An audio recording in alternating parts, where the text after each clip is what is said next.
Hey folks, just a quick note at the top of this episode. You're about to hear a conversation about this week's UN Climate Conference and what's on the agenda there in terms of climate finance and other topics. The conversation was recorded prior to the recent US election, but most of what we talked about still holds true. You'll hear all about the major topics that countries will be addressing at the conference. And of course, the fundamentals of climate change remain.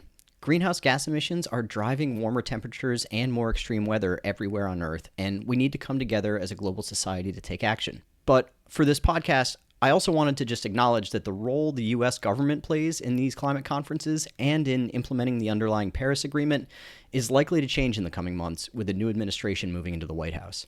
We'll see what exactly that change looks like in due time. And we'll spend a future episode looking at the policy landscape for climate and nature given the new reality in the US.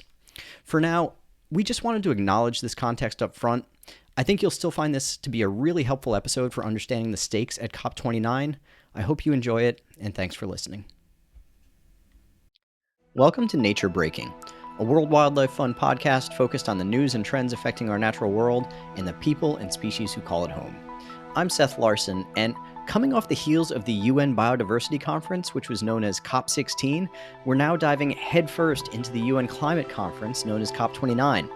COP29 just kicked off yesterday on November 11th in Baku, Azerbaijan, and it's being dubbed the Finance COP because one of the main focuses of this year's conference will be to set a new goal for global climate finance and to lay out a plan for achieving it. Now, as background, the last time countries set a climate finance goal was way back in 2009 at COP15 in Copenhagen, where wealthy nations committed to provide $100 billion annually to help developing nations deal with climate change. Now, those wealthy nations, including the US, were supposed to deliver on that commitment by 2020, but didn't actually do so until 2022. And of course, 15 years after the $100 billion target was established, we now know a lot more about the effects of climate change and how much it costs to address. Estimates vary on how much funding is now needed, but suffice to say, it's a lot higher than we thought it was back in 2009. So, where will this funding come from, and what's a reasonable new goal for countries to work towards in the years ahead? Joining me today to talk through these and other questions is Tim Juliani, WWF's Director of U.S. Corporate Climate Engagement. Tim is a veteran of previous climate COPs, and he'll tell us what he's keeping an eye on heading into Baku.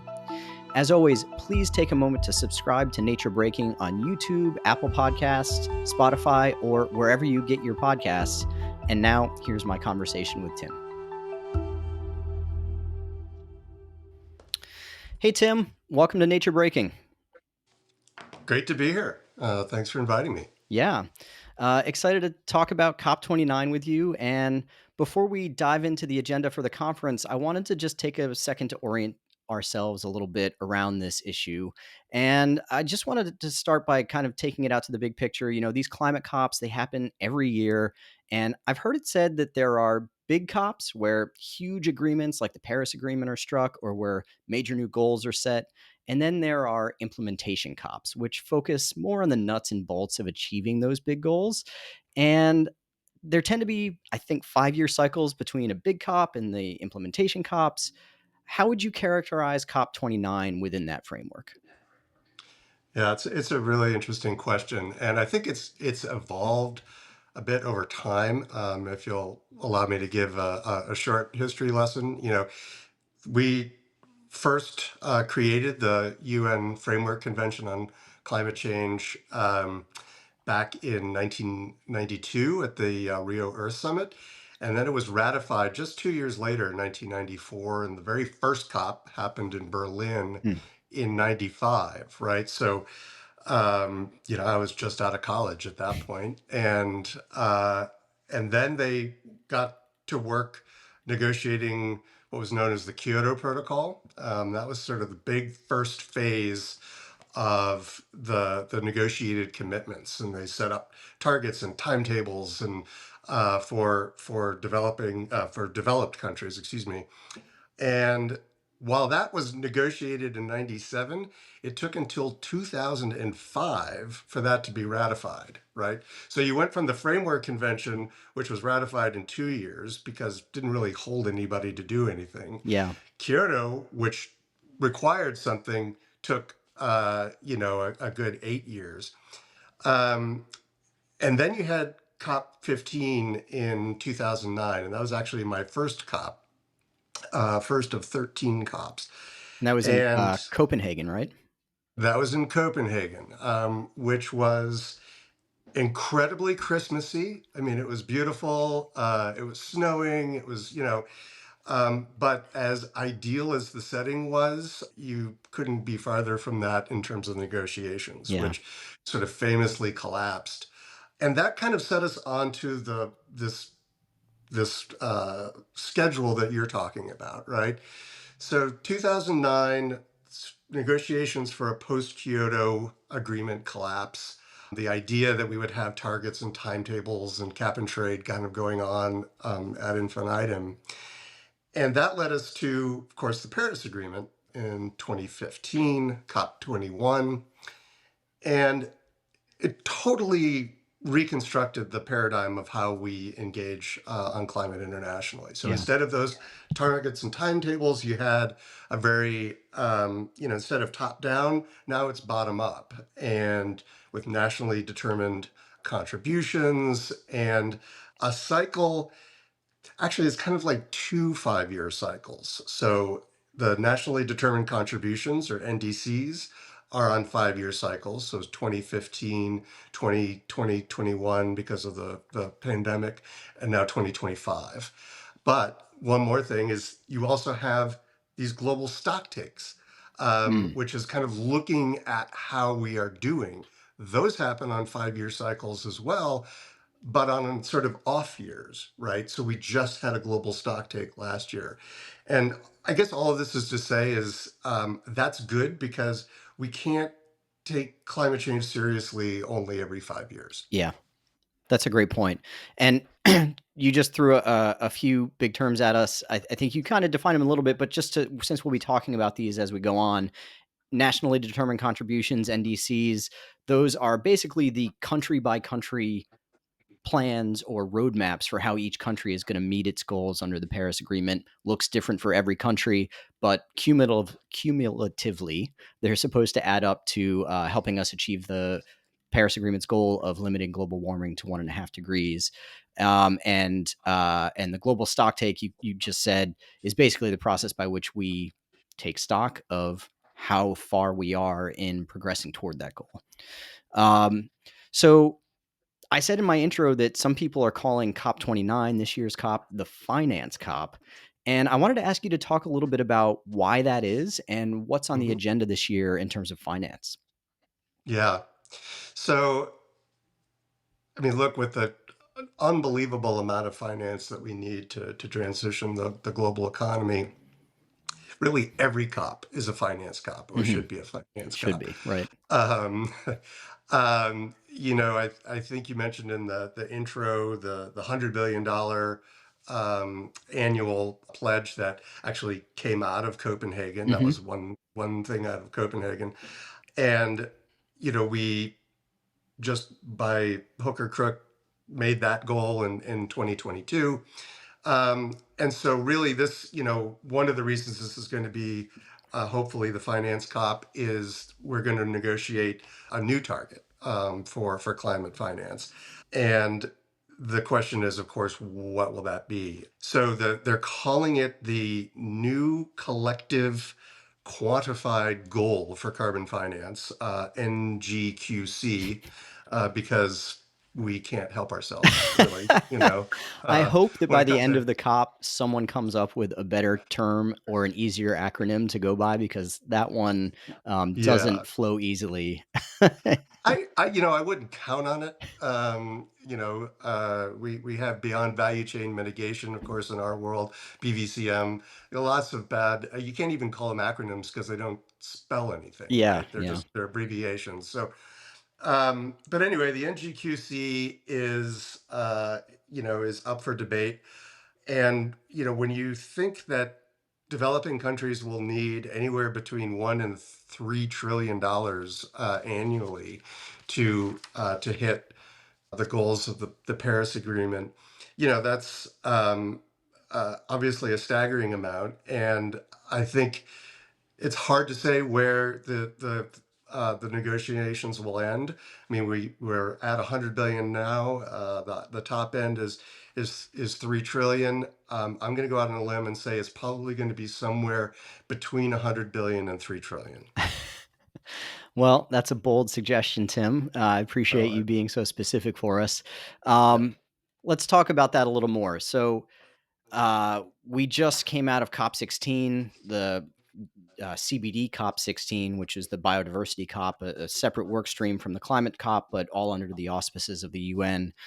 Finance was a big stumbling block at the CBD COP in Colombia. And in fact, that conference ended without an agreement being put in place on how we're going to finance the work that needs to happen to protect biodiversity around the world. But the big estimate there is we need about $700 billion annually for biodiversity, and for climate, it's 1 to 3 trillion.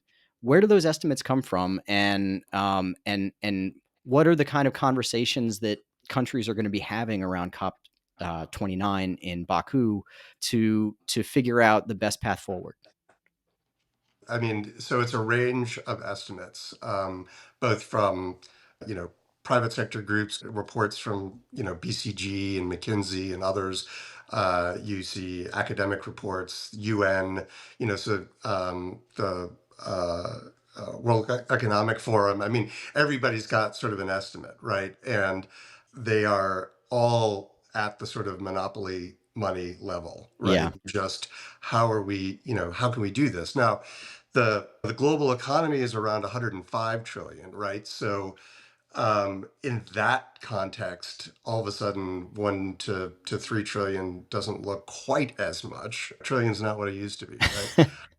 well, Um, yeah, I pointed out in our last a couple episodes ago, the annual U.S. budget for the U.S. government is over 6 trillion annually, and so when you're talking about a global figure for every country to pull their money together to tackle something like climate change, well, maybe 1 to 3 trillion. It makes more sense in that context. And you also have to look at the net present value of that in terms of avoided costs Hmm. for sea level rise and other types of impacts. I mean, my first job, as it were, around climate change was I was a junior in high school working for a professor at Wesleyan University who was doing a study on the economic costs of sea level rise. Hmm. Now, this was 1987, right? So I'd never heard of climate change before.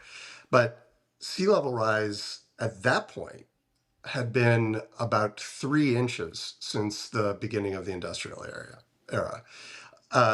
In the 3 decades since, it's been another 4 inches, and by 2050 could be 1.5 feet or more, right? So we look at the impacts of what happened with the last couple of hurricanes in Florida, and imagine the storm surge from a 1.5 foot higher baseline, Yeah. right? And the warmer atmosphere we know holds more moisture, and so we get more floods. And these are incredible costs. So we have to always be thinking about both sides of the ledger. It's not just a cost; it's a savings, and there's an opportunity in a lot of those investments, right? That also create health benefits. They create, community benefits, biodiversity benefits. So, that's if we just sit around thinking about $3 trillion, I can't believe it. Our heads will explode. Yeah. But Well, so let's dive into this a little bit more, and I want to kind of bifurcate our conversation now into two tracks, and that's what governments are going to be asked to do, and what the private sector might be asked to do. And just to lead with the government side, because that at the end of the day, this is a UN conference. The parties to the climate change convention are governments. It's governments that make these agreements and actually execute on them. So that $100 billion goal that was set back in 2009 in Copenhagen, that was a promise from wealthy countries like the US to contribute into a fund to help developing nations pay for the cost of climate change. The idea being that the US and other generally global north countries, have contributed the most greenhouse gas emissions over the decades that have caused this problem of climate change. And so they're going to put into this fund to help these developing countries that have put far fewer emissions into the atmosphere to pay for the effects of what's happening as a result. And so I'm curious, is there going to be an effort to basically just re-up that or refresh that promise from wealthy nations toward developing nations and just come up with a new number that makes sense in the current context? Or is there going to be sort of a reframing around the thinking of how that's all constructed? Well, I think the restating is that NGQC,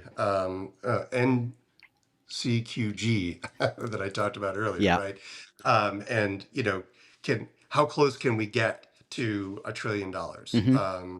And the WWF Internationals every year puts out a expectations paper and a policy paper around COP. You can find those on the WWF website. WWF is calling for it to be a $1 trillion goal, and that it should be $1 trillion that's equivalent to grants, not just sort of cobbled together by a lot of things that sort of already exist and repackaged, Yeah, right? this was a big focus of the biodiversity conference. Also, that we don't want to create more of a debt burden by funneling too much nature finance or biodiversity finance, as it were, there through the form of loans, because then you're just saddling developing countries with more debt that they have to pay off down the road. So moving towards more of a grant based framework is really important for those countries. 100%. And you asked about, well, I don't know if you want to get into the corporate side of this quite yet, but Yeah, actually, I mean, we can do that now. I think because that's maybe the other side of this equation that's really important to talk about. So, we've been talking about governments. I guess I'll just acknowledge that a big elephant in the room going into COP29 is the U.S. election. You and I are recording this on Monday, November 4th, so we have no idea what the outcome of the U.S. presidential election is going to be. And WWF being a nonpartisan organization, I don't necessarily want to go too far down that path in our discussion here, but suffice to say, there will be radically different expectations for what the US government might be contributing on climate finance in the next few years, depending on which party gains control of the White House. But whether we're talking about maybe making up for a shortfall there on the US side or just globally overcoming any funding gap that might exist between what governments are willing to commit to and what's actually needed based on science, there's another funding source that could play a role there, and that's the private sector. So, what role will companies play in meeting climate finance goals at COP29? And what are you looking to see from that side of the ledger? yeah, it's a great question. And so we work with the private sector, obviously across WWF, but my team engages couple of dozen Fortune 500 companies in our climate business network. And they're all working towards some level of target. Most of them have science-based targets, and we're working with the others to set them with the Science-Based Targets Initiative. And Sorry, science-based you. targets, we should say, are basically a framework for companies to set. It's not necessarily a finance target specifically, but Correct. for companies to solidify a plan for how they're going to reduce their own emissions or the emissions of their value chains and all of the products they source to reduce emissions as much as possible in line with what's called for in the Paris Agreement, right? Correct. Well, and it's not, they aren't finance agreements per se, but or commitments per se, but obviously to get to the kinds of reductions you need to achieve a science-based target, it takes finance, Yeah. both internal and it will take the globe decarbonizing, right? I mean, supply chains, the whole nature of scope three, if in the greenhouse gas accounting world, scope one are all the emissions that you put out yourself. Hmm. So what's coming out of smokestacks, the energy burned, process emissions, et cetera. Scope two is from electricity, purchased electricity, and then scope 3 is everything else, Yeah. right? So upstream, downstream, uh, use of sold products, et cetera. And for a lot of the companies that we work with, many of the companies in the economy, scope 3 is 90+% of their emissions, right? Yeah. And so it's extremely important, but it's going to take a combination of finance from the companies and global commitment to get there, right? Because scope 3 is sort of a reflection of the global carbon economy, right, in your supply chain. Yeah. All that to say, the corporate commitment on this is obviously incredibly important too, and there should be ideally a virtuous cycle, between corporate commitments and government commitments, right? Corporates show that it can be done. They give countries, both through their NDCs and collectively, the confidence that these kinds of transformations can happen in the economy. It's not like corporations show up at COP and say collectively we're going to do X, right? That doesn't happen. Yeah. But companies will certainly be there. Mars, for instance, has put out a climate transition plan, and they've said that to get to where they need to be for 1.5 by 2050, net zero by 2050, will take 1% about of their revenue over that period, Hmm. right? So that's sort of an implicit finance contribution, right? And most other companies who have SBTs are also thinking along similar lines in terms of the amount of money that it will take. Not everybody is putting in or considering 1%, but we do feel like companies should be pricing their emissions, and then taking that commitment, maybe at the social cost of carbon, and saying this is the amount of money that we should put towards both our own operational reductions and then financing in and beyond the value chain. Yeah, and just to put a finer point on it, is there any thought that companies might uh, go as far as pledging into a fund to finance uh, on the ground work happening in developing countries to help those countries deal with climate change? Or is that kind of, are these just different, parallel, complementary, but different work streams that'll be happening within the framework of the climate COP? I'm not the right person to ask on the NCQG and the corporate funding into that. What I will say is that um, a huge proportion of global value chains are in developing countries, Yeah. right? So a lot of the finance that will flow from companies into their value chains is going from or will go from the global north to the global south.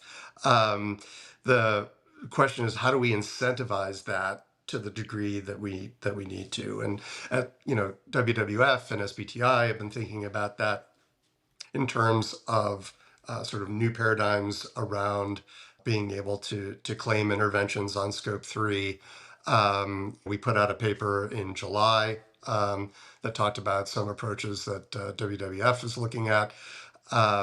We will have the new SBTI net zero draft criteria out at the beginning of the year. And of course, there's also the greenhouse gas protocol that is working on this. And I am on the actions and market instruments working group of the new GHGP process. This whole ecosystem of, as it were, of net zero is trying to figure out how do we best incentivize that flow into value chains and into the global south. Yeah. No, that's a great point. I mean, so many of the products we buy and the food we purchase, the clothes we wear, a lot of the raw materials that go into that come from places like the Amazon rainforest or Southeast Asia, and so when you're talking about companies getting involved and putting money behind initiatives, a lot of that money will logically flow to the places on the ground where that work's happening. So thanks for pointing that out. So I'll move us beyond finance now. I appreciate you diving into that and explaining all that for us. But finance isn't going to be the only thing on the agenda at COP29. Earlier, you referenced the nationally determined contributions, or the NDCs, and all the parties of the Paris Agreement are on the hook to deliver updated NDCs in early 2025, which is just a few months away. Right now, we know the previous round of NDCs left countries pretty far short of what's needed to really meet that goal of limiting global warming to 1.5 degrees. And I wanted to ask what we expect to see on the NDC front at COP29. Are we thinking that countries will be announcing new NDCs during the conference? Will there be an effort to put pressure on countries to do that? What are you expecting there? I feel like NDCs are always in some process of, coming out or being renewed. It feels like every year there's, Yeah. and yes, we are on this 5-year cycle, but they never seem to come in quite when they're supposed to. Um, so this next round, like you say, due next year, would take us to 2035 in terms of the goal year, a 10-year Okay. time frame. And yeah, we are not on track, right? Every year, like clockwork, the UN publishes its emissions gap report, which is sort of a treatise on global collective failure when it comes to emissions reductions. Yeah. Um, and the last, I think this year the title is No More Hot Air. Last year was Broken Record, which was a play on the fact that this happens every year, but also that record temperatures, were set last year.